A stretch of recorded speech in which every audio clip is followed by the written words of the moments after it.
Start हो जाओ भाई। हाँ, तो हम जो चर्चा अभी तक हमने कर लिया है उसी को आगे कंटिन्यू करेंगे।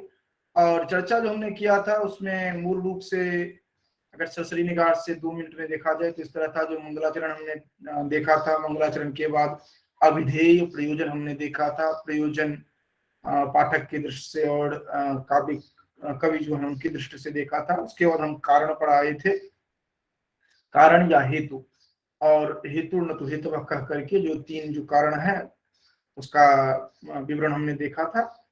उसके बाद काव्य के लक्षण पढ़ाए थे। काव्य के लक्षण के साथ ही साथ वहां पर विशेष विशेषण को देखा।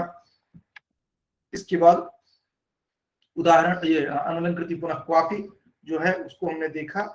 और उसी के क्रम में हमने यह कुमार हरसा वही वरस्ता एवं चित्रक्षपा जो है ये उदाहरण देखा। इसके तुरंत बाद हम आ गए उसके भेद पर। उत्तम, मध्यम और अधम काव्य को हमने देखा। और ये उत्तम, मध्यम, अधम काव्य की जो चर्चा हम करने लगे उसी के क्रम में हमने ये जो अधम अवर काव्य के जो लक्षण हैं, उनके उदाहरण जो हैं, उनको हमने अक्षरशः देखा था। ठीक है, आज जो हमारी बारी है उसमें हम द्वितीय और तृतीय उल्लास जो है उनको पढ़ेंगे अगले 51 मिनट में। ठीक है, तो ध्यान पूर्वक आप लोग देखें, क्योंकि बहुत ही जटिल पक्ष है यह द्वितीय उल्लास। और सामान्य रूप से हमें हवा भी नहीं लगती है कि द्वितीय उल्लास में कहाँ से हम चलते हैं और कहाँ जाकर के भटकते हैं। तो इसीलिए देखेंगे, क्योंकि आपको एक क्लास में ये लगभग 1 घंटे की जो कक्षा हमारी है, अगले 50 मिनट की कक्षा जो है, इसमें आपको द्वितीय और तृतीय उल्लास जो है उनके बारे में सामान्य जानकारी आपको हो जाएगी। और उसमें जो भी आपको लगता है जो और ऐड करना है, जोड़ना है, उसको आप स्वयं से भी पढ़ पाएंगे, समझ पाएंगे। तो जब द्वितीय उल्लास में पहुंचते हैं, क्योंकि हमने पहले कहा था कि काव्य का लक्षण जब हम कहते हैं तो दोषो शब्दार्थो सगुणावंदन कृति पुनः, तो तत्पद की का जो विवरण है वो आप प्रथम उल्लास में देख लेते हैं। अब शब्दार्थों है तो शब्दार्थों में शब्द अर्थ आदि जो है इनको आप देखना है। तो ये आपको द्वितीय और तृतीय उल्लास में मिलेंगे। ठीक है, और ये उल्लास इसलिए बहुत महत्वपूर्ण हो जाता है, खास करके द्वितीय उल्लास, क्योंकि इसमें लक्षणा आदि का जो प्रसंग है वो सभी इसी में आपको दिखता है। तो आपको ध्यान केवल ये रखना है कि ये लिंक कहां से कहां जा रहा है, इसको समझने का प्रयास करेंगे। प्रारंभ ही होता है देखिए, क्रमेण शब्दार्थयो स्वरूपम आह, यही से प्रारंभ होता है कि शब्दार्थ का स्वरूप जो है वह कहा जा रहा है। और शादवाचको लाक्षणिक शब्दोत्र व्यंजको व्यंजक था, अर्थात वाचक, लाक्षणिक और व्यंजक, ये 3 प्रकार के शब्द हैं। अगर मोटे तौर पर ध्यान दिया जाए तो शब्द 3 होते हैं, अर्थ 3 होते हैं और व्यापार 3 होते हैं। वाचक, लाक्षणिक, व्यंजक शब्द हैं। वाच्य, लक्ष्य, व्यंग्य अर्थ हैं। और अविधा, लक्षणा, व्यंजना ये व्यापार है। तो ये आप ध्यान में रखेंगे, एक टेबल बना लेंगे, आपको ध्यान में रहना चाहिए। यहाँ पर पहले वाचक, लाक्षण, व्यंजक ये 3 प्रकार के शब्द हैं, ये बता दिया गया। अब उनके अर्थ कौन कौन से हैं तुरंत बता दिया जा रहा है कि वाच्य आदेश तदर्थास्य हो। वाच्य आदि जो है, वाच्य आदि का अभिप्राय क्या हुआ, व्यंग, लक्ष्य और व्यंग्य। वाच्य आदि जो है वह इनके कौन हो जा रहे हैं, इनके अर्थ होते हैं। अब यहाँ पर आप डैश दे करके नोट करेंगे, 3 शब्द 3 अर्थ बता दिया गया। अभी व्यापार नहीं बताया गया है, केवल 3 शब्द 3 अर्थ बता दिया गया। और इसके साथ साथ तृतीय बता दिया जाता है, तात्पर्यार्थोपि केषुचित्, तात्पर्यार्थोपि केषुचित्। ये सचिव प्रभा ठीक से नोट करना है इसको, क्योंकि ये महत्वपूर्ण पक्ष है। तात्पर्यार्थोपि केषुचित्, ठीक है, तात्पर्यार्थोपि केषुचित् में ये कह रहे हैं कि कोई जो है, कुछ जो है उनके द्वारा तात्पर्यार्थ को भी माना जाता है। और ये केषुचित् का अभिप्राय सीधा सा आ जा रहा है, मीमांसक जो है उनकी बात आ जा रही है। मीमांसक में भी किनकी, तो यहाँ पर अभी द्वितीय उल्लास हमने शुरू ही किया है कि हमें शब्द 3 है, अर्थ 3 है, ये बता दिया गया। और तुरंत बता दिया जाता है कि कुछ लोग तो तात्पर्यार्थ को भी मानते हैं। ये बताने के साथ ही साथ 2 पॉइंट ऐड कर देना है, अभितान्वयवाद, अन्यता विधानवाद, यहीं पर बता दिया जाता है। अर्थात शब्द बताया गया, अर्थ बताया गया, और वहीं पर कहते हैं अरे कुछ लोग तो ऐसे भी हैं जो तात्पर्यार्थ को मानते हैं। तो तात्पर्यार्थ को कौन मानते हैं? तो आ जाता है दो प्रसंग, अभितान्वयवाद, अन्यता विधानवाद। अभितान्वयवाद क्या है, अन्यता विधानवाद क्या है, इसको ठीक से ध्यान देना है, क्योंकि ये जल्दी समझ में आता नहीं रहता है। ठीक है, और इससे प्रश्न बनते हैं, बहुत सारे प्रश्न बनते हैं। ये जितने भी हैं, कोई सोएंगे नहीं 10 बजे तक, बता दे रहा हूं मैं।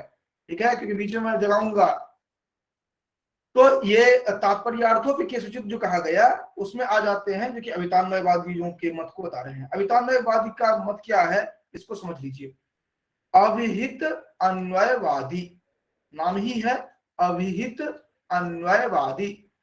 अभिहित का अर्थ है जो कह दिया गया है, बता दिया गया है, समझा दिया गया है, जिसका अर्थ हम सबने समझ लिया है, अभिहित हुआ, और उसके बाद उसका अन्वय किया जाए।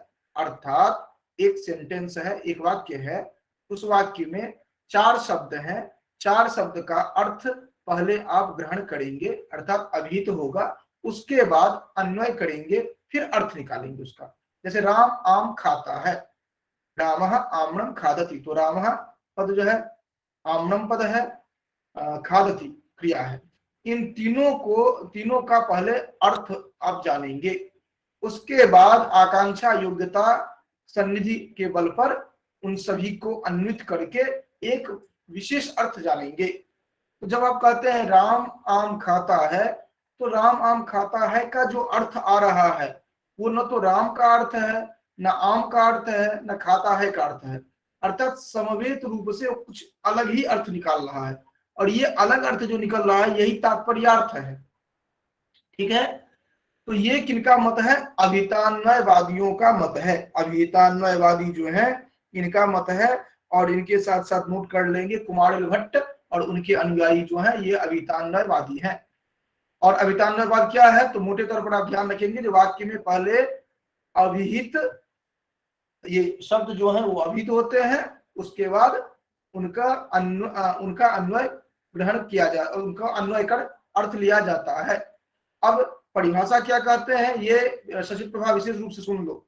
आकांक्षा योग्यता सन्निधिवशात् दक्षिण स्वरूपाणाम पदार्थानाम समन्वये तात्पर्यार्थो विशेष वपुर पदार्थोपि केषुचित् इति अपदार्थोपि वाक्यार्थः समुल्लसति इति अभितान्वयवादिना मतम। क्या कह रहे हैं, अब टुकड़े टुकड़े में देखते हैं, विभाग सह कह रहे हैं आकांक्षा योग्यता सन्निधि वसात, आकांक्षा योग्यता और सन्निधि के बल पर, वक्षमाण स्वरूपाणाम, जो कहे जाने वाले जो पदार्थों के स्वरूप हैं, उनके समन्वय से तात्पर्यार्थ जो है वह विशेष वपु वाला का अभिप्राय हो गया, जो कि वह उसका स्वरूप कुछ अलग ही होता है। राम आम खाता है, राम का, आम का और खाता है का स्वरूप अलग होगा, लेकिन राम आम खाता है जो है, इसका स्वरूप बिल्कुल अलग ही होगा। वो स्वरूप न तो राम का है, न आम का है, न खाता है का है, अर्थात समवेत रूप से जो अर्थ आता है उसका स्वरूप अलग ही होगा। तो इसीलिए कहता है विशेष वपु, विशेष शरीर वाला, अपदार्थों भी, वह किसी पद का अर्थ नहीं है, वो न तो राम का अर्थ है, न आम का अर्थ है, न खाता है का अर्थ है, वो इसीलिए विशेष वपु कहा गया, अपदार्थ कहा गया। इस तरह वाक्यार्थ जो होगा, ये अभितान्वयवादियों का मत है।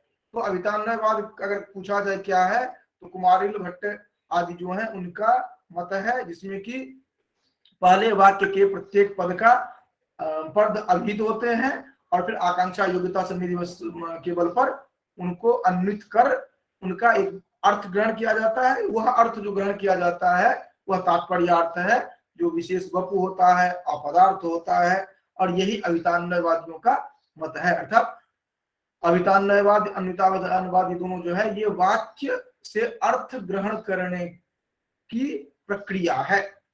तो यहाँ पर अभितान्वयवाद हमने से देखा। अन्विता विधानवाद क्या है, ये प्रभाकर मिश्र आदि जो है उनका मत है।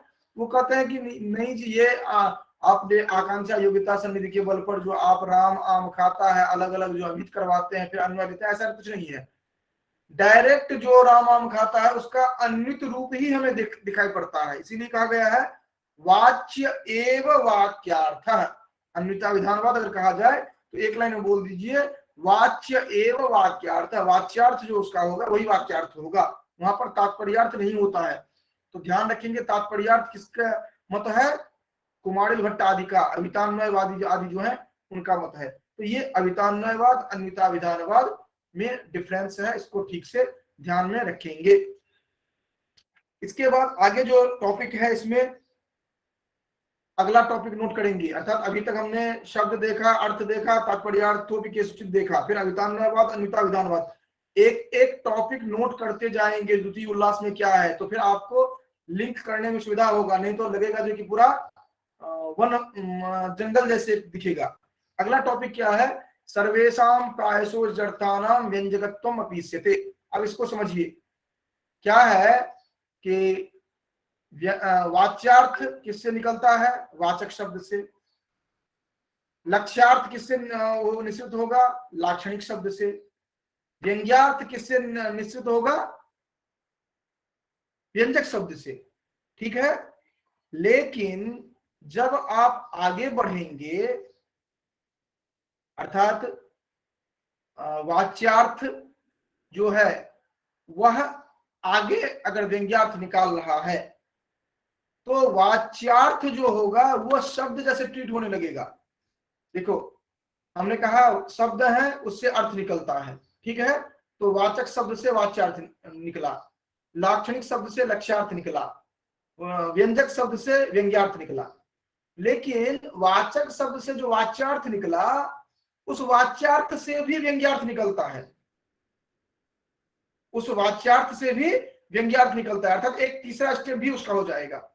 इसी तरह लाक्षणिक शब्द से लक्ष्यार्थ निकला, फिर लक्ष्यार्थ से भी व्यंग्यार्थ निकल सकता है कभी, ठीक है, और व्यंजक शब्द से व्यंग्यार्थ निकला और व्यंग्यार्थ से भी एक अगला व्यंग्यार्थ निकल सकता है।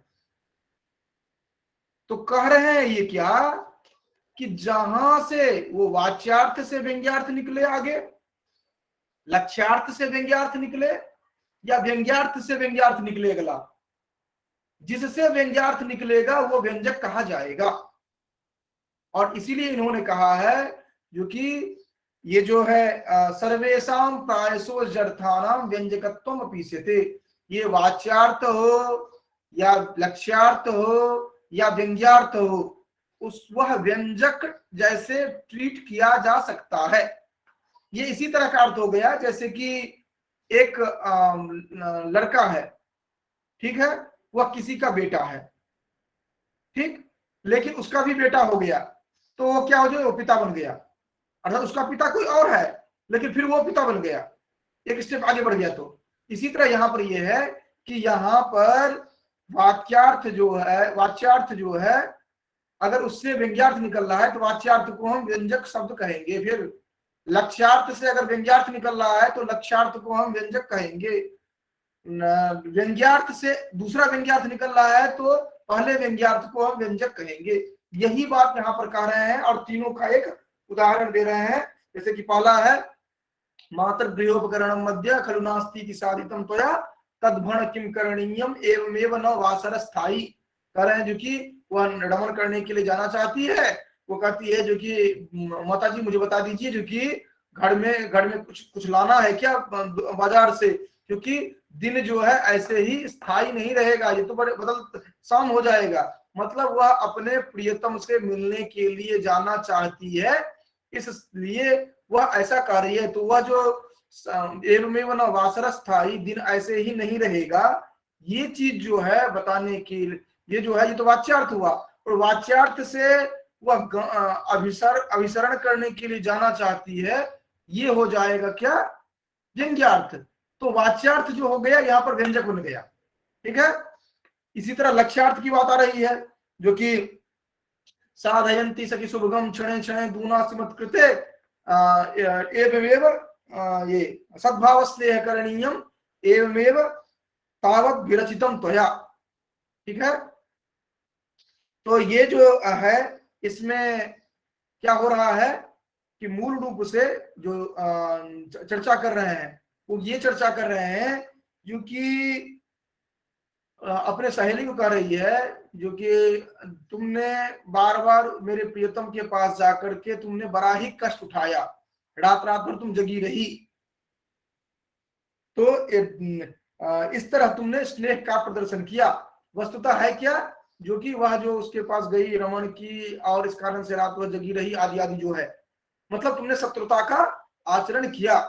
ये है यहाँ पर लक्ष्य, लक्ष्यार्थ, जो कि मेरे प्रियतम के साथ। देखो पहले तो अविधेयार्थ होगा पहले निश्चित रूप से, जो कि तुमने मेरे लिए बड़ा उपकार किया, ये तो हो गया वाच्यार्थ। लेकिन तुम मेरे प्रियतम के पास जाकर के संभोग किया, मेरा अपकार किया, ये हो गया लक्ष्यार्थ।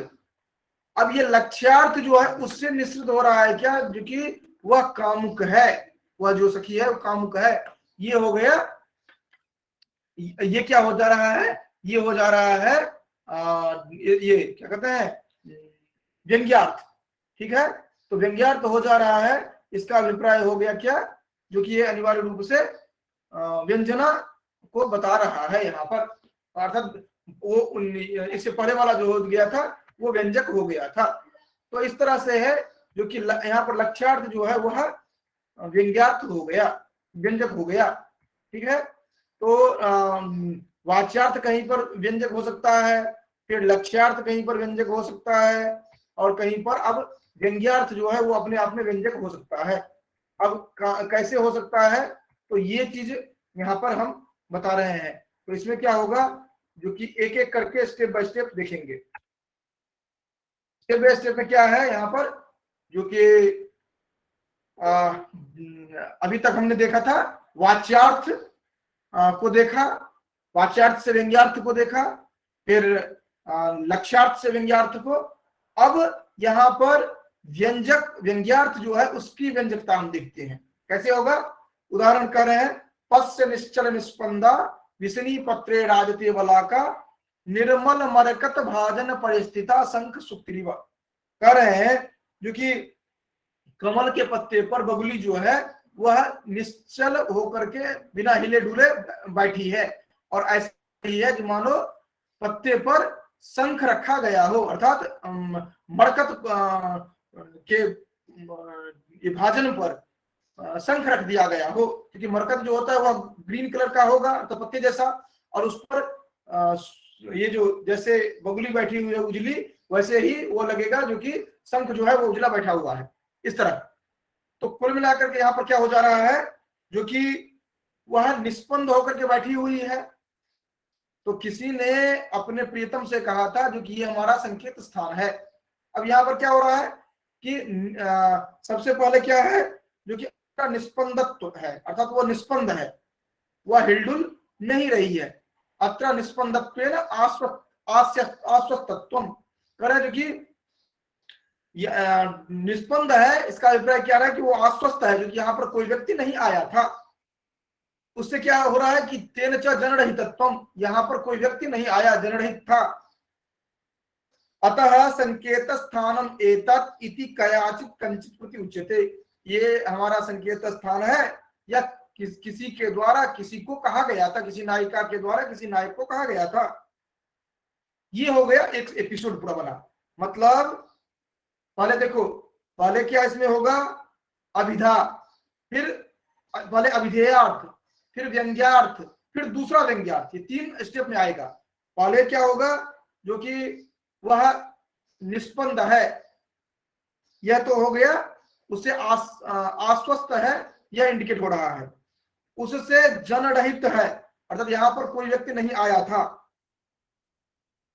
अब इससे क्या हो रहा है कि ये हमारा एकांत स्थल है, ये तो हो गया व्यंजना में। अब क्या हो रहा है कि अथवा मिथ्या वदसि तुम अत्र नागतो भू, कहे कि ये इससे दूसरा व्यंग्यार्थ क्या निकल रहा है कि तुम यहां पर नहीं आए थे, क्योंकि अगर तुम आए होते तो ये जनरहित नहीं होता, जनरहित नहीं होता तो ये निष्पन्द नहीं, आश्वस्त नहीं होती, आश्वस्त नहीं होती मतलब निष्पन्द नहीं होती। ठीक है, तो ये एक व्यंजना व्यंग्यार्थ दिखा, और उससे दूसरा व्यंग्यार्थ। तो पहला व्यंग्यार्थ जो हो रहा है वह ये हमारा संकेत स्थान है, ये हो रहा है। और दूसरा जो हो रहा है जो कि तुम यहां पर नहीं आए हुए थे, अर्थात ये संकेत स्थान जो है ये जनरहित होना, ये एक व्यंजना से हो रहा है।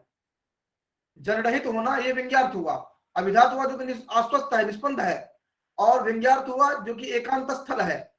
और दूसरा व्यंग्यार्थ क्या निकल रहा है कि तुम यहाँ पर नहीं आए थे, कह करके भी तुम नहीं आए थे, ये दूसरा व्यंग्यार्थ हुआ। तो दूसरा व्यंग्यार्थ के लिए पहला व्यंग्यार्थ व्यंजक हो गया। तो ये तीसरा बिंदु हमने देखा, अर्थात द्वितीय उल्लास जो हमने प्रारंभ किया, इसमें प्रथमता हमने शब्द और अर्थ को देखा, 3 शब्द 3 अर्थ, फिर तात्पर्यार्थोपिकेसूचित, तात्पर्यार्थोपिकेसूचित के बाद हमने तुरंत हम पहुंच गए कहां पर, जो कि अभिधानवाद अन्विताभिधानवाद। उसके बाद तुरंत हम आ गए सर्वेषां प्रायशो जर्थानां व्यंजकत्वम् अपीस्यते। अब ये साक्षात संकेतित अर्थ जो होता है उसको बताते हैं साक्षात संकेतितम जोड़तम अभिधत्ते सवाचक, अर्थात जो चीज साक्षात समाज के द्वारा निर्धारित किया जाता है उसको साक्षात संकेतित अर्थ को कहा जाता है वाच्यार्थ। साक्षात संकेतित अर्थ जिसके माध्यम से ग्रहण किया जाता है वह होता है, अर्थात जिसका ग्रहण किया जाता है वह संकेतित जिसका होता है वह होता है वाचक शब्द। जैसे कि कहा गया जो कि यह मोबाइल है, तो मोबाइल को जो बता रहा है वह शब्द जो होगा वह वाचक शब्द होगा। और ये संकेत, क्योंकि बिना संकेत के किसी का ग्रहण नहीं किया जा सकता है, इस कारण से संकेत निर्धारित किया जाता है। अब ये जो बताया जा रहा है इसके साथ साथ एक बहुत बड़ा एपिसोड शुरू हो जा रहा है। ये जो वाच्यार्थ बताया गया, वाच्यार्थ से ही एक एपिसोड शुरू हो जाता है। एपिसोड क्या है कि संकेतित चतुर्भेदो जात्यादृत जाति रे बाबा, नोट कर लेना है। कहां गई ये सचिव प्रभा, कहां गायब हो गई? चलो सचिव प्रभा गायब है, कोई बात नहीं। हाँ, ये सचिव प्रभा नोट करना है ना, क्योंकि ये जो सुपरफास्ट चल रहा है ये सचिव प्रभा रूपी इंजन के साथ ही चल रहा है। नहीं तो यहाँ पर तो एक एक करके पॉइंट बाय पॉइंट समझ करके चलते ही लोग, ठीक है। और अच्छा रहेगा जो ये लोग भी थोड़ा स्पीड में आ जाएंगे, क्योंकि यूजीसी का भी 1 महीना ही बचा हुआ है, तो ग्रंथ भी कवर हो जाएगा और ये लोग भी थोड़ा पढ़ करके आएंगे, ठीक है। और वैसे भी मैं कोई बिंदु छोड़ नहीं रहा हूँ, लेकिन थोड़ा स्पीड ज्यादा है, बस यही है। तो पढ़ करके आए, और जहां भी लगता है जो बिंदु नहीं समझ में आए, क्योंकि मैं पॉइंट भी नोट करवा रहा हूँ कि ये महत्वपूर्ण ये बिंदु है, इसके बाद अगला टॉपिक हम शुरू कर रहे हैं, इसके बाद अगला टॉपिक शुरू कर रहे हैं, ये भी मैं बता रहा हूँ। तो अभी जो टॉपिक शुरू हुआ था वो अर्थ, अर्थात हमने शब्द देख लिया था, अर्थ देख लिया था।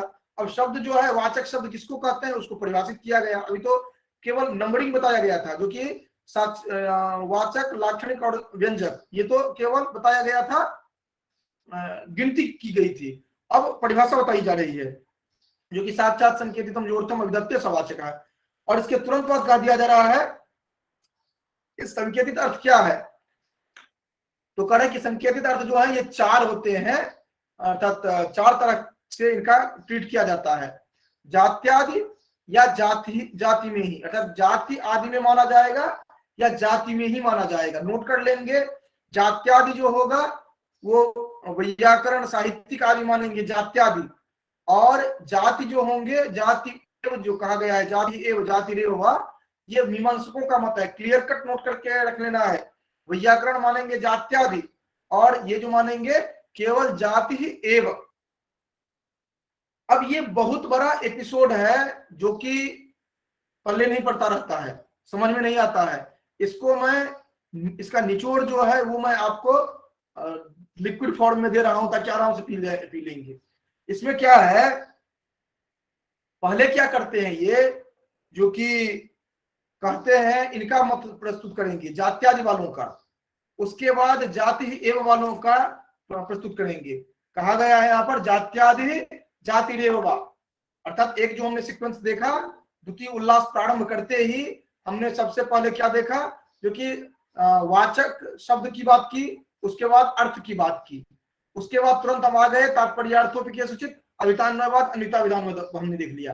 वहां से तुरंत हमने जंप किया जो कि अभितांगवाद अद्वैताभिधानवाद देखने के तुरंत बाद हम आ गए थे कहां पर, जो कि सर्वेषां प्रायशो जड़तानां व्यंजकत्वम अभिस्यते। तो 3 उदाहरण हमने वो देख लिया। इसके बाद तुरंत क्या हो जा रहा है कि अब जो गिनती करवाए थे वाचक, लाक्षणिक और व्यंजक शब्द, उसको अब वाचक शब्द क्या है वो बताना शुरू किए। तो कह दिए साक्षात संकेतितम जोड़तम अभिधत्ते सवाचक है।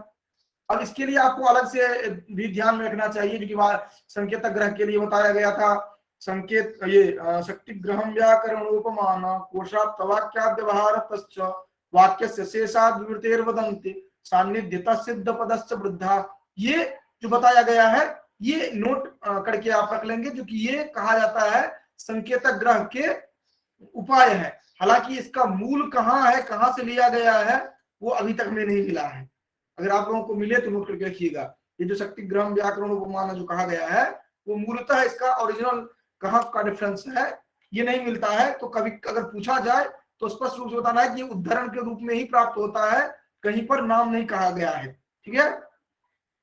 और अगर आपको देखना हो तो ये अलग अलग व्याकरण के ग्रंथ में भी मिल जाते हैं और साहित्यिक ग्रंथों में भी मिलते हैं ये। तो अब आगे बढ़ते हैं। अब जो बता रहे हैं ये क्या बता रहे हैं कि संकेतित चतुर्भेदो जात्यादि जाति होगा। संकेत के 4 भेद हैं, वो या तो जात्यादि या जाति में ही मानने वाले। संकेत ये 4 में मानेंगे कोई, और कोई मानेंगे जाति में ही मानेंगे। अब एक एक करके देखिए। पहले ये जात्यादि की बात करेंगे और उसके बाद जाति ही एव की बात करेंगे। जात्यादि व्याकरण है और जाति ही एव जो कहा जा रहा है वो मीमांसक है। क्लियर कट ध्यान रखना है, कंफ्यूजन बिल्कुल नहीं रखना है दिमाग में। ठीक है।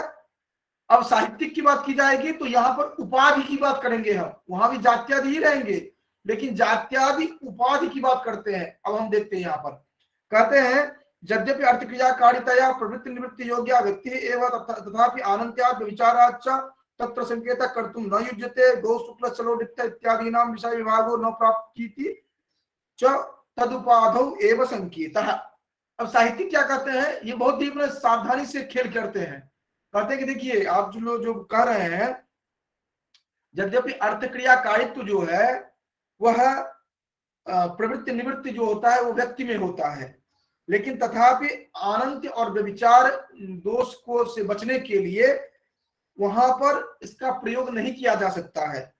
गौ शुक्ल चलोडित्था यहाँ पर विषय विभाग जो है वह इस तरह नहीं प्राप्त कर सकते हैं, इसीलिए हम क्या करते हैं उपाधि में ही हम मानते हैं। अब ये क्या बात कर रहे हैं सुनिए।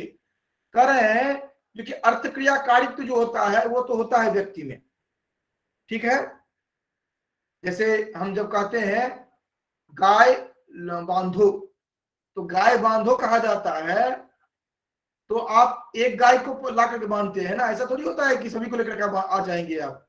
तो अर्थ क्रियाकारित्व तो नैयायिकों का की शब्दावली है, जो कि अर्थ क्रियाकारित्व कहते हैं जो कि जो कार्य जो चीज आप जो वाक्य आप कह रहे हैं अगर वो फल दे रहा है तो मानेंगे वो सही है, अगर फल नहीं दे रहा है तो वो गलत है।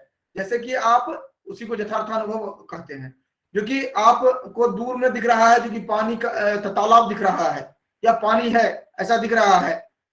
या आप सबसे अच्छा उदाहरण देखिए, आप स्प्राइट का बोतल लेते हैं, दूर से आपका पानी स्प्राइट के बोतल में पानी हो या स्प्राइट हो आपको एक जैसा दिखता है। आपने उठाया और पिया, अगर आपको लगता है जो कि पानी है और तब आप जो समझ रहे थे पानी है वो सही है। अगर आपने समझा था जो कि स्प्राइट है, उठाए और पिया स्प्राइट जैसा लगा तो मतलब स्प्राइट है।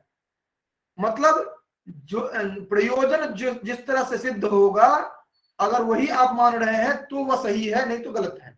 ये चीज है अर्थ क्रियाकारित्व होना, यही बात कहा जा रहा है। तो कह रहे हैं कि अर्थ क्रियाकारित्व जो है वह केवल व्यक्ति में ही संभव है, वह जाति में नहीं ला सकते हैं आप। लेकिन क्या है कि अगर आप ये कहेंगे व्यक्ति को ही मानेंगे आप, तब तो अनंत और व्यभिचार दोष होगा। अनंत दोष कैसे होगा कि आपको कहा गया कि गाय को बांधिए, तो आप सभी गाय को लाकर बांधेंगे तब तो गाय पूरे का बोध होगा, नहीं तो जिस गाय को नहीं लाएंगे वो गाय छूट गई, तो आपको सभी गाय को लाना पड़ेगा।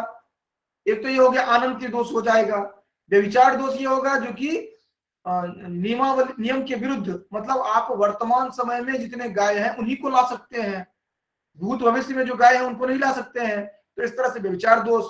तो कह रहे हैं कि यद्यपि अर्थक्रिया कारित्व तो होता है किसमें, व्यक्ति में, लेकिन अनंत और व्यभिचार दोष के कारण यह जो है हम इसमें संकेत नहीं कर सकते हैं हम व्यक्ति में। ठीक, इसी कारण से ये अलग अलग जो आप गो शुक्ल चल डित्थ जो है इसका विभाग हम इस तरह न करके उपाधि में संकेत ग्रहण करते हैं। तो साहित्यिक जो होंगे उपाधि में संकेत ग्रहण करते हैं। और आप ध्यान रखेंगे कि उपाधि की परिभाषा नहीं बताते हैं यहाँ पर काव्य प्रकाश में, क्योंकि कभी बार पूछ लिया जाता है उपाधि की परिभाषा क्या बताई गई है। तो स्पष्ट रूप से आप ध्यान रखेंगे उपाधि की परिभाषा काव्य प्रकाश में कहीं भी नहीं बताया जाता है। इसी तरह व्यंजना की परिभाषा कहीं भी नहीं बताया जाता है, ये ध्यान रखेंगे। तो उपाधि की परिभाषा न बताती है, साक्षात अर्थात ये जो गो शुक्ल चलो जो है आनंद दोष का अभिप्राय ये हो गया जो कि जहां पर अनंतता दिखाई पड़े, अर्थात आप सभी गायों को अगर लाना शुरू करें तो अनंत हो जाएंगे और आप उनको काउंट नहीं कर सकते हैं। ठीक है ना, इस कारण से वो अनंत हो गया और वर्तमान भूत भविष्य तीनों समय के गायों को नहीं ला सकते, ये व्यभिचार हो गया। तो अनंत्या व्यभिचारात इसलिए कहा गया। अब उपाधि जो है इससे बहुत सारे प्रश्न बनते हैं, ऑब्जेक्टिव ये यूजीसी वालों के लिए विशेष रूप से महत्वपूर्ण है। उपाधि जो है इसमें बनते हैं क्या, उपाधि द्विविधा वस्तु धर्म वक्त यदिच्छा सन्निवेशित। ये नोट करेंगे तभी ध्यान में रहेगा, नहीं तो ध्यान नहीं रहेगा। वस्तु धर्म और वक्त यदिच्छा सन्निवेशित, वक्ता के बोलने पर जो निर्भर करता है वह वक्त यदिच्छा सन्निवेशित हो गया। और वस्तु धर्म जो हो गया वो वस्तु का, अर्थात जिस वस्तु की बात कर रहे हैं उसका गुण होगा। अब वस्तु धर्म भी दो प्रकार का होता है, सिद्ध और साध्य, जो कि एक पहले से सिद्ध है और एक बाद में क्रिया के रूप में होगा। तो यहाँ पर कह रहे हैं जो कि सिद्ध जो होता है वो भी दो प्रकार का होता है, पदार्थ का प्राणद और विशेषाधान हेतु।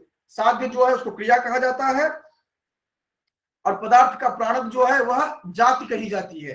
तो इस तरह से आप देखते हैं जाति गुण क्रिया यदृच्छा, उपाधि को पढ़ लेंगे वहां पर, जैसे डिवीजन बता रहे हैं वो चार्ट बना लीजिएगा, वहां पर 4 हो जाएंगे, जाति गुण क्रिया यदृच्छा, जाति गुण क्रिया यदृच्छा, ये उपाधि 4 प्रकार के हो जाएंगे कुल मिला करके।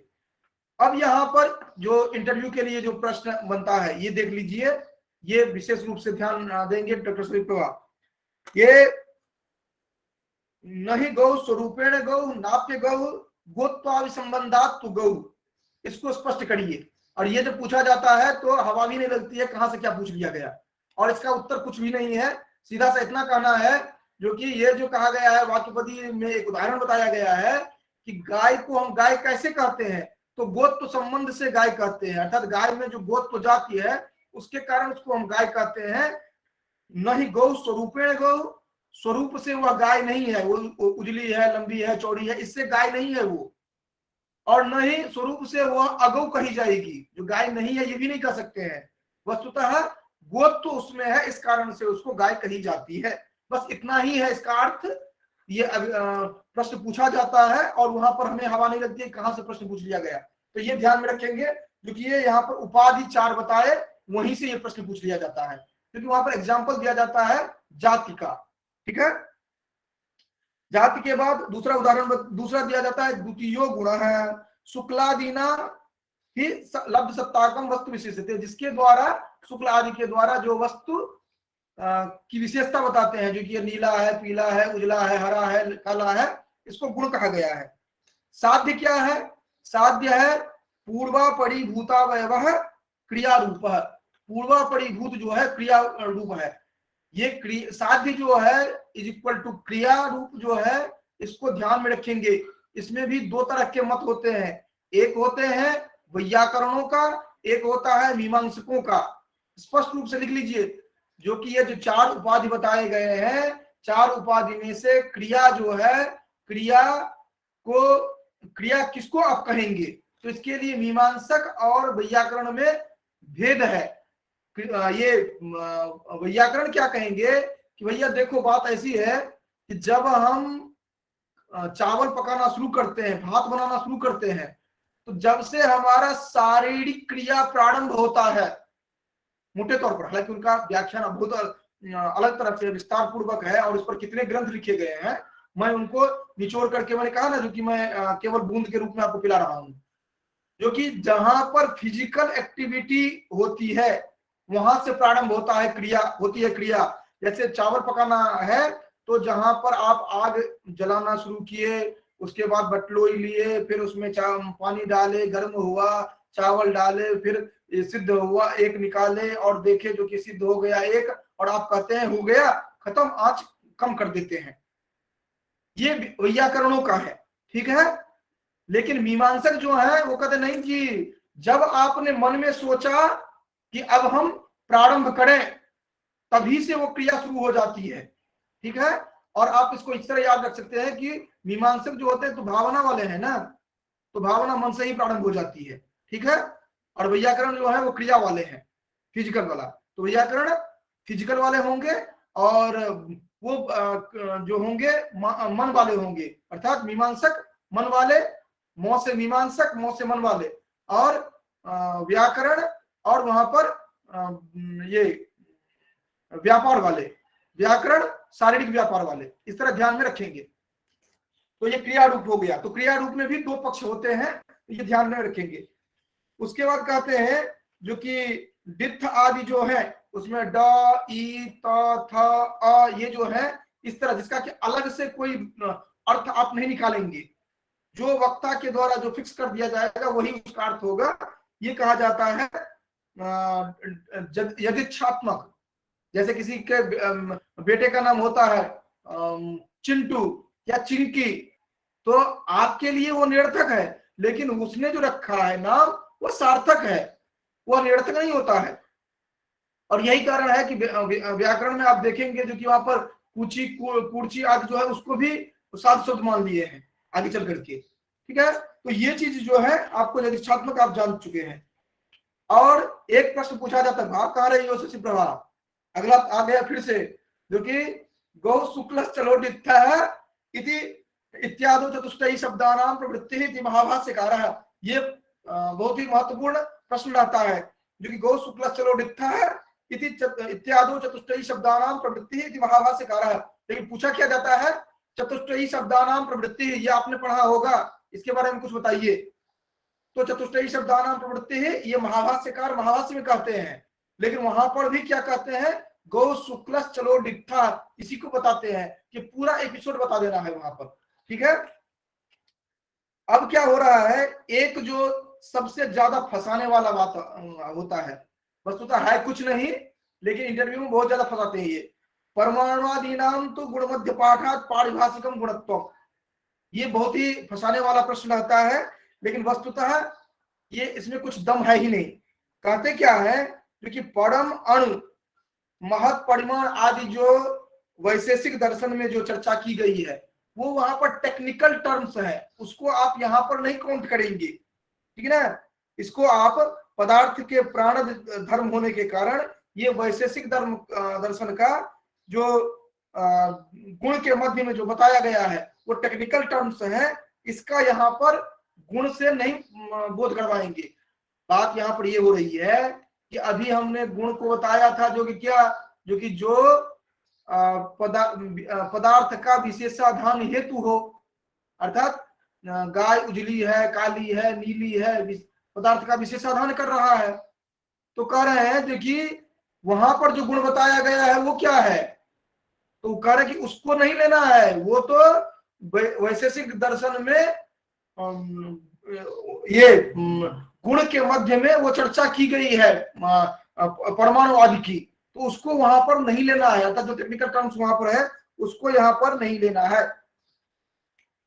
अब कहते हैं जो कि ये जितने भी हैं जाति गुण क्रिया दृक्षा, ये आश्रय भेद से इनके भेद दिखे जाते हैं। जैसे एक मुख है, उसको अगर आप खड्ग में देखिए, मुकुट अर्थात दर्पण में देखिए, या तेल में देखिए, या अन्य आलंबन में देखिए, तो अलग अलग दिखेगा। अगर आप खड्ग में देखेंगे अपना ही चेहरा तो लंबा दिखेगा, अगर दर्पण में देखेंगे तो दूसरी तरह का दिखेगा, तैल में देखेंगे तो हिलता हिलता हिलता डुलता दूसरी तरह का दिखेगा, मतलब या गोल दिखेगा। तो अलग अलग आधार जो होगा उसमें भी यह परिवर्तन हो जाता है। अब क्या करेंगे, अब ये बताएंगे, हमने बताया था संकेत चतुर्भेदो जात्यादि जाति रेवा, अभी तक जात्यादि बता रहे थे। अब जाति रेवा जो है इसको समझाते हैं, कह रहे हैं क्या कि देखिए आपने जो इतना प्रपंच का किया ये सब कुछ नहीं है, केवल जाति में ही आपको उपाधि को मानना चाहिए। ये जाति, ये जो आपने जाति गुण क्रिया यदृच्छा जो कह रहे हैं ये सब कुछ नहीं है, केवल जाति ही मानिए, गुण क्रिया यदृच्छा कुछ नहीं है। क्योंकि ये जितने भी हैं इन सब में भी जाति ही मूल है। जाति मतलब कॉमननेस, जो कॉमन जो है वही केवल है। जैसे मनुष्य में मनुष्यत्व हुआ, तो करे कि ये कैसे, करे कि देख लीजिए आप, आपने कहा ना गुण है, जैसे उजला, पीला, लाल, ये गुण कहा ना आपने, कह रहे हैं कि आप उजला को ही ले लीजिए, हिम जो है उसको भी, बर्फ जो है उसको भी आप उजला कहते हैं, पाए दूध को भी आप उजला कहते हैं, शंख को भी उजला कहते हैं। आपको अंतर नहीं दिखाई पड़ता है क्या? कह रहे कि आपको अंतर दिखाई पड़ता है, परमार्थतः भले ही उजला हो लेकिन अलग अलग तो है ना ये। तो कह रहे हैं जो कि लेकिन अलग अलग होने के बावजूद जिस कारण से आप उसको उजला कह दे रहे हैं वो उसमें उजलापन है, श्वेतत्व है। संख्याद्याश्रयेषु परमार्थ तो भिन्नेषु शुक्लादिषु जद्वसेन शुक्ल शुक्ल, जिसके कारण उसको शुक्ल कहा जाता है, वो वहां पर जाति ही है, शुक्लत्व और कुछ नहीं है। नहीं तो शंख अलग तरह का उजला होता है, बर्फ अलग तरह का उजला होता है, दूध अलग तरह का उजला होता है, लेकिन सबको आप उजला ही कहते हैं। क्यों? क्योंकि सभी में शुक्लत्व है। इसी तरह है, जैसे आप कहते हैं आप गुड़ पका रहे हैं, आप कह रहे हैं कि भात पका रहे हैं, आप कह रहे हैं साग पका रहे हैं, लेकिन सभी में पाकत्व क्रिया एक ही है, वो पाकत्व जाति है। इस कारण से आप सभी को कह रहे हैं कि पका रहे हैं, तो अलग अलग चीज पका रहे हैं लेकिन सभी में आपको बोध हो रहा है कि कुछ सिद्ध हो रहा है, ये पाक हो रहा है। ये जो बता रहे हैं उसमें पाकत्व जाति है, कह रहे हैं। इसी तरह है, अब आप कह रहे हैं कि डित्थ आदि को, जैसे आप डित्थ का ही उच्चारण करते हैं, आप उच्चारण अलग करते हैं, एक बच्चा अलग उच्चारण करेगा, वृद्ध अलग उच्चारण करेगा, तोता अलग उच्चारण करेगा, लेकिन आप समझ लेते हैं जो डित्थ ही कह रहा है। तोता बोलेगा डित्थ तो भी आप समझ लेते हैं, बच्चा बोलेगा तो भी समझ में आ जाता है। तो सभी में डित्थत्व है, इस कारण से आप कह रहे हैं। इसीलिए जो आपने गुण क्रिया यदृच्छा जो अलग अलग बताया, ऐसा कुछ नहीं है, सभी में जाति तो है ही। तो इसीलिए जाति रे बाबा, ये मीमांसकों का मत ये हो जा रहा है। उसके बाद जो एक बहुत ही महत्वपूर्ण प्रश्न पूछा जाता है और जिसको कि हम लोग इग्नोर करके चलते हैं, वो है तद्वान अपोहोवा। इससे क्या बोध होता है?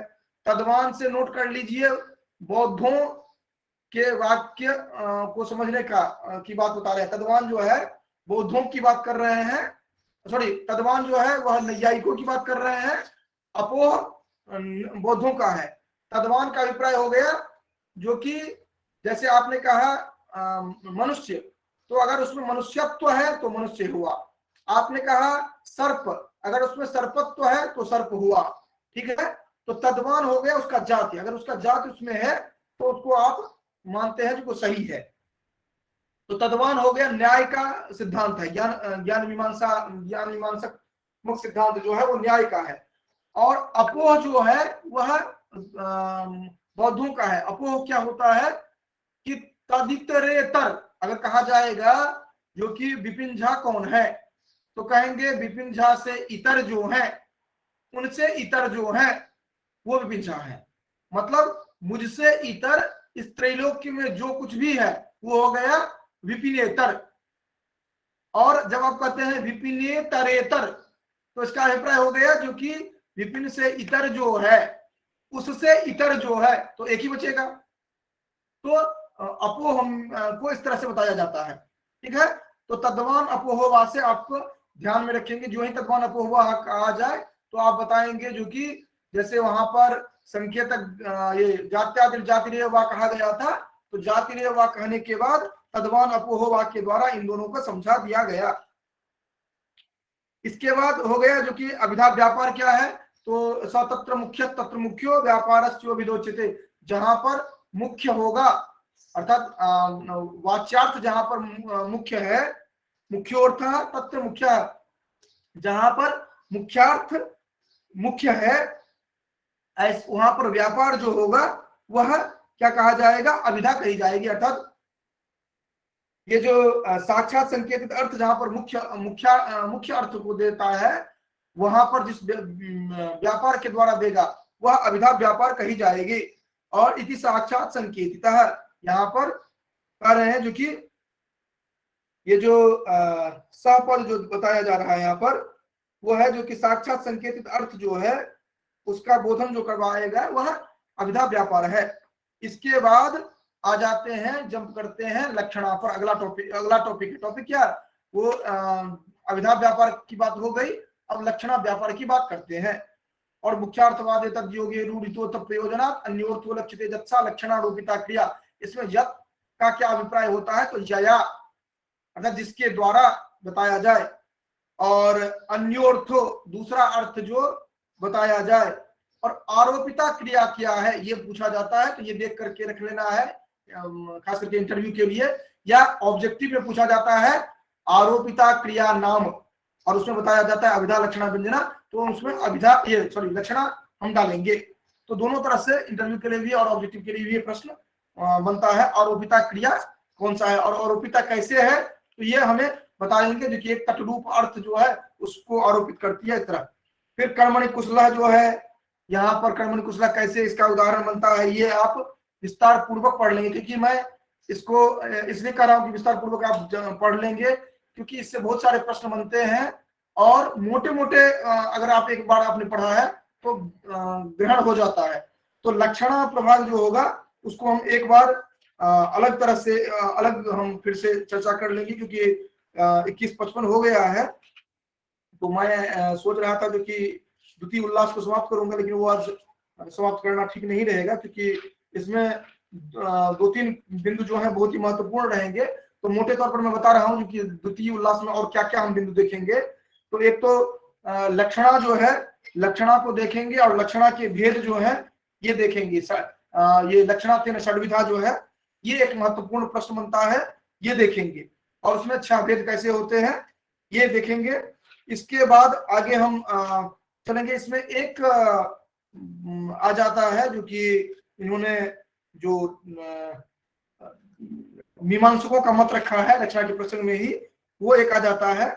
उसके बाद लक्षणा के प्रकारांतर से भेद जो होता है वो हम देखेंगे, और उसके बाद लक्षणा का जो प्रयोजन है उसके संदर्भ में एक विस्तार पूर्वक चर्चा चलती है, जो कि लक्षणा में जो प्रयोजन है ना, प्रयोजनवती लक्षणा का, उसका एक विस्तार पूर्वक चर्चा होती है, जो कि वह किसके द्वारा होगा। जैसे गंगायाम घोषा जो आपने कहा, तो शीतत्व पावनत्व तो किसके माध्यम से होगा, अभिधा के माध्यम से, कि लक्षणा के माध्यम से, कि व्यंजना के माध्यम से, या प्रयोजन विशिष्ट लक्षणा के माध्यम से।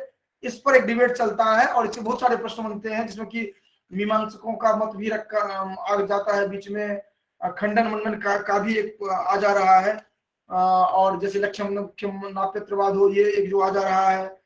तो प्रयोजन सहितम जो है ये आ जा रहा है। फिर ज्ञान से विषयोजन्य फलवन्यत उदाहरणतम जो है, ज्ञातता सिद्धांत जो है ये आ जा रहा है। ये बहुत ही विस्तृत और डेप्थ वाला एक टॉपिक आ जा रहा है। हालांकि 10-15 मिनट ही लगेगा इसमें, लेकिन हम अगले दिन देखेंगे। उसके बाद यहीं से लक्षणा जो है, लक्षणा से ही पहुंच जाएंगे जो कि लक्षणा मूला व्यंजना, सॉरी अभिधा मूला व्यंजना और लक्षणा मूला व्यंजना पर चले जाएंगे, यहीं से जंप करेंगे। तो अभिधा मूला व्यंजना जो है इससे बहुत ही अर्थात ये मान चल सकते हैं जो कि काव्य प्रकाश से अगर प्रश्न बनते हैं तो एक प्रश्न अनिवार्य रूप से ये अभिधा मूला व्यंजना के उदाहरण से बनते हैं। तो इसीलिए ये अभिधा मूला व्यंजना, और बहुत ही सहज है, केवल चार्ट आप ध्यान में रखिए, जो कि यहाँ पर जो एक तो अनवच्छेद विशेष स्मृति हेतवा, ये इंटरव्यू के लिए भी प्रश्न बनता है। और अनवच्छेद का अर्थ क्या बनता है, ऑब्जेक्टिव में भी बनता है। और उसके बाद संयोग विप्रयोग आचार्य विरोधिता, ये काव्य प्रकाश हो, साहित्य दर्पण हो, वाक्यपदी हो, प्रश्न अनिवार्य रूप से बनते ही हैं इससे, क्योंकि वाक्यपदी से लिया गया है और साहित्य दर्पण में भी कोट किया गया है, यहाँ पर भी कोट किया गया है, और एक एक एग्जाम्पल दिए गए हैं। इस कारण से इससे प्रश्न बनते हैं। तो ये अगला पॉइंट हमारा रहेगा। इतना तक आकर के द्वितीय उल्लास खत्म हो जाता है। तृतीय उल्लास में और कुछ नहीं रहेगा, केवल आरती व्यंजना की बात करते हैं। तो व्यंजना के भेद जो हम चर्चा करेंगे, उसमें आरती व्यंजना का केवल एक कारिका हम केवल चर्चा करते हैं, और रेस्ट जो होता है वो वैसे स्किप करते हैं। वो जो वक्तृबोधविकाकुनाम वाक्य वाच्यान्य संविधेय जो है, ये केवल हम एक कारिका पढ़ते हैं और उसके कौन कौन भेद होते हैं उनको केवल हम जानते हैं। तो कल हम चर्चा करेंगे द्वितीय उल्लास में लक्षणा के भेद, और लक्षणा के भेद के प्रसंग में जो चर्चा हुई है अभिधामूला व्यंजना आदि की, इसको देखेंगे। आप लोग अनिवार्य रूप से द्वितीय उल्लास पूरा पढ़ करके आइएगा। प्रथम उल्लास तो हमने पहले चर्चा कर लिया है, द्वितीय उल्लास अनिवार्य रूप से पढ़ करके आइएगा। संभव हो तो तृतीय उल्लास जहां तक आप पढ़ सकें एक बार पढ़ लीजिएगा, क्योंकि कल हम द्वितीय तृतीय उल्लास को पूरा पूरी संपूर्ति करेंगे, और चतुर्थ उल्लास में वहीं से हम जंप करेंगे, ठीक है। और परसों जो होगा वो चतुर्थ उल्लास हम संपूर्ण करेंगे। हालांकि चतुर्थ उल्लास में केवल महत्वपूर्ण बिंदु जो होते हैं वहीं पर हम केवल आते हैं, तो चतुर्थ उल्लास वहां पर हम समाप्त करेंगे। पंचम उल्लास बहुत ज्यादा नहीं पढ़ेंगे हम, षष्ठ उल्लास बहुत ज्यादा नहीं पढ़ेंगे। सप्तम उल्लास में केवल हम सामान्य रूप से जो भेद सहित जो बताए गए हैं लक्षण आदि वो हम देखेंगे। आठवें उल्लास में भी सामान्य रूप से पढ़ेंगे। नौवां उल्लास फिर विशेष रूप से पढ़ेंगे।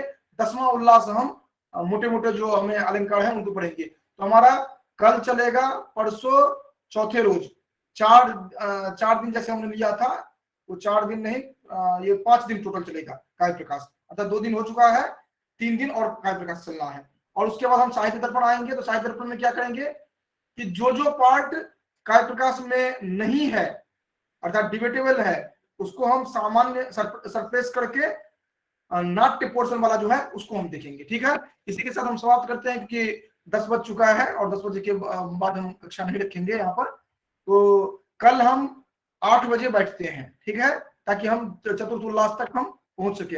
लेकिन अनिवार्य रूप से 8 से 8:15 जो होगा, या फिर हम बीच में कभी हम रखें।